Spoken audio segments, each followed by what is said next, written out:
So bago pa nga magsimula dito ang pagsisanay ng Team USA para sa paghahanda nila dito kontra sa Brazil, inaispatan pa ang ilan sa mga NBA players dito nga sa naganap na red carpet. Ito ay nakita natin itong sila Jason Tatum, Bam Adebayo, Tyrese Haliburton, Anthony Edwards, Joel Embiid, Anthony Davis, Jrue Holiday, Stephen Curry, at itong si Derrick White. Mukhang wala dito si LeBron James dahil mukhang meron siyang pinuntahang iba during this red carpet. Pero kung mapapansin natin, spotted din dito si LeBron James kasamang ilan sa mga NBA players dito nga sa naganap na celebration ng Olympic basketball. Ewan ko lang kung anong ibig sabihin dito ng USA basketball ng celebration dito ng Olympic basketball. Siguro sinelebrate lang nila dito yung pagsasama-sama ng men's basketball at women's basketball players.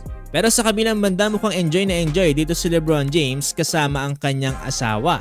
Balik na tayo dito sa pagsasanay ng Team USA kontra dito sa magiging laban nila kontra sa Brazil. Kaninang madaling araw lang kasi nagbalik na ulit dito sa court para magsanay ang Team USA matapos silang mag-enjoy dito nga sa Paris Olympics. Ito ay makikita natin ng usual drill na ginagawa dito ni Stephen Curry na 3-point shooting.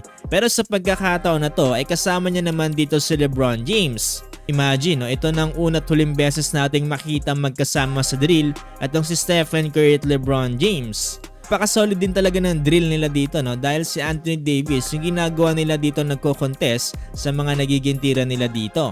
Pati din dito ang ilan sa mga NBA players na nagsasanay ng kanilang mga shooting, kasama na nga dito si Anthony Edwards. Habang sa Brazil naman halos wala na akong masabi dito kundi puro papuri na lamang. Mula qualifying tournament kasi ay nagawa nila makapasok dito sa Olympics at ngayon ay makakalaban nila dito ang isa sa pinakamagaling na basketball players dito nga sa buong mundo. Hindi nga rin mawala sa isip ko paano kaya ko yung Gilas Pilipinas na nakapasok dito nga sa qualifying tournament?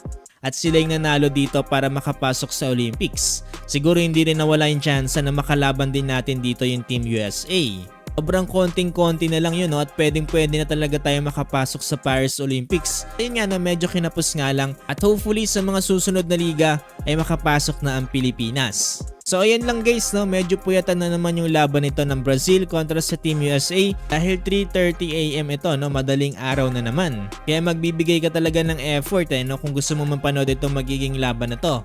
Pero don't worry guys dahil nandito naman ang ating channel para i-review ang mga magiging laban na yan kinaumagahan na dito matapos ang kanilang laban. Lalong lalo na sa may